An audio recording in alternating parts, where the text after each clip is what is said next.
Hello, Olive Sector. This is Talespin, and I'm going to look at my turn 5.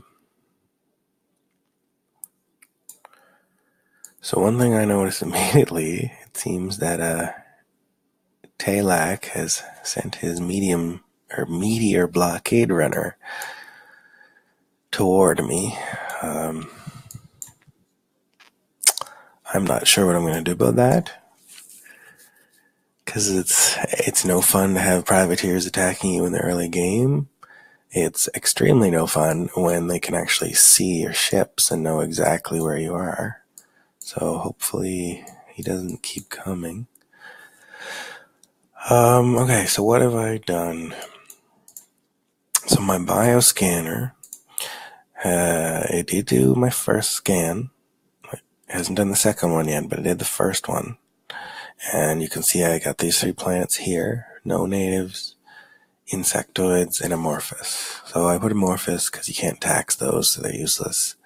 The insectoids, there's a good number of them. I'll probably get a lot of money from that.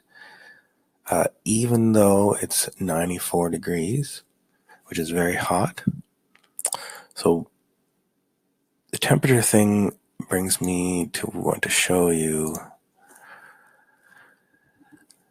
this planets calculator. If you Google VJ planets calculator, you can find this.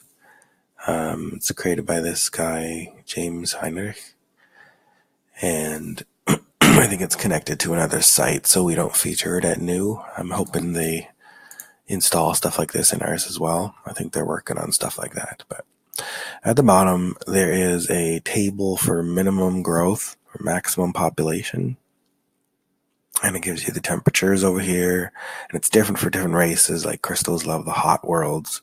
So you go down here to the hot temperatures and they're growing well. Same with the siliconoid natives. They love the hot worlds. Rebels can survive in cold climates easier. So can the crystals. And natives, of course, don't grow as much in cold and hot. And so most races in which I'm the Fed, so that's me, is here. And that planet was 94 degrees. So if I go to 94 degrees, I can see that, anyway, I know this is the growth. It's not going to grow. And the maximum population is 129. So if I put more than 129 on that planet, they're going to die. But because, well, depending on the government, if it's a really good government, I can dump a ton of clans and I can still get a ton of money off of there. However, at this time, because I have this planet, I don't need money yet. I was also able to scan this one, which is humanoid. I don't know what government yet, so that's potentially another starbase. And there's no natives there. So I'm hoping this turn I'm going to scan the second yellow circle, and hoping I'll uncover some of these and these so I know a bit more about what's over here. That was the main goal. I didn't really need to know these, but you never know how it goes. So the next planet I discovered was Colony 7, which is what's called a rock. No natives, not a lot of minerals. Some people dump one clan and move on. But I would suggest that you look closely at it and see, like, for instance, 80%, 77%, and 100%. I can get those minerals out pretty fast. So there's nothing wrong with trying to get those out and use them. And actually, this is the most uranium I'm going to have. Which brings me to another subject, uranium.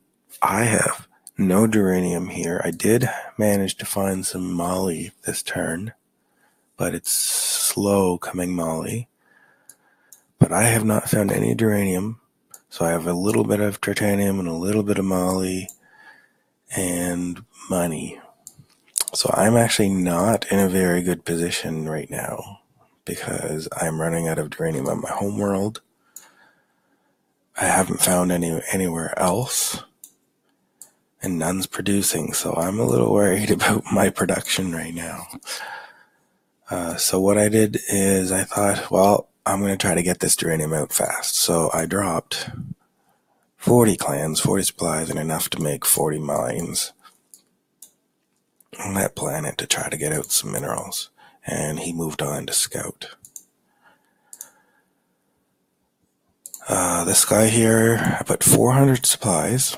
I'm going to pick up 10k mega credits here next turn. And I'm going to put mines on these other planets. That is the goal. And again, my fuel is only at the bare minimum. And another reason for doing that is because if I have a neighbor who has hyperdrive probes or something and they're jumping them in like crazy, trying to catch my freighters, he'll have zero fuel when he gets there. And he won't get hit by one of those probes. My other freighter here is headed north. He has supplies to get the molly out of here. 200 mines, and then I'm going to move on to that one to scout that.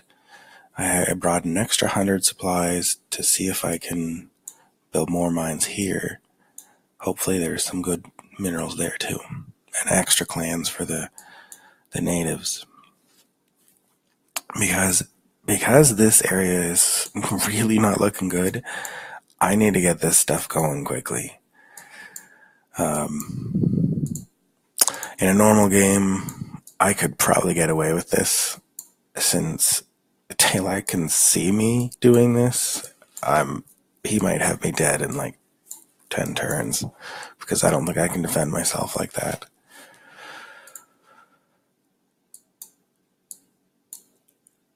Alright, so I talked about my medium, my Brynhild, my other large is coming home, beaming up some fuel.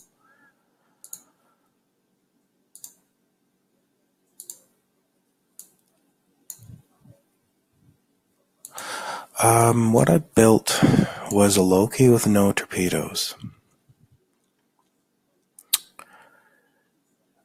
The goal of this, and actually Tech 1 engines, I'm building Loki because I know privateers might be lurking. But the goal is to tow that with a large deep space freighter. But also, as soon as I get money from here, I will upgrade my torpedo tech to tech. I'll either do Mark 7 or Mark 8. We'll see how much money I have.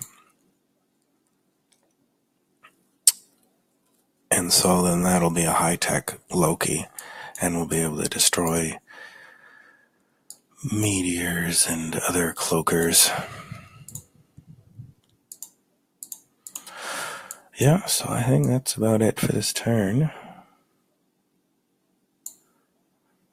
Oh, I forgot. I did gain control of this planet. I maxed out my factories. I maxed out the mines that I could. I'll continue to build mines, actually, and boost that up. It'll continue. That little number means when you put that up, you'll continue to build mines until it reaches 200. And I'm getting some mega credits as well. I need more clans there, obviously, to get more money from that. Again, terrible, terrible minerals. But I do have my second starbase going up. So I think that's about it for this turn. And I'll see you next time.